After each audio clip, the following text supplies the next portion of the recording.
This is the list datasets page where we can see the datasets already registered on the network, see a mock preview of their data, and also basic information about their shape and contents.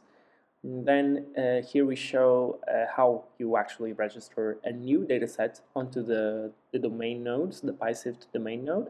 You select the file that contains the data or point to a URL containing it, and then you can check that the dataset has been registered successfully again on the list datasets page.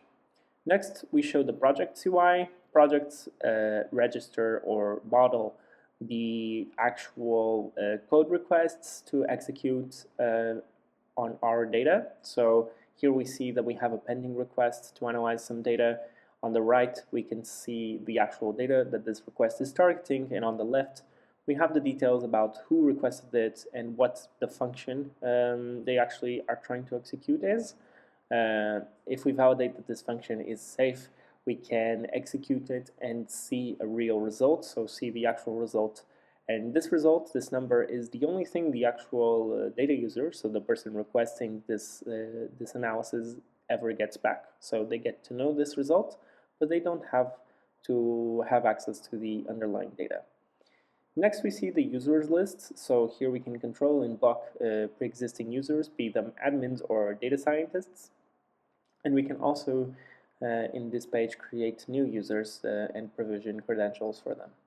Next, we see the auditing interface. So this is the page where we can actually see which actions have been performed, and we can see that, for example, someone has just listed data users, and that was us. And for example, we can also see specific actions, for example, who has inspected data access requests in the past time. Next, we show the access rules interface.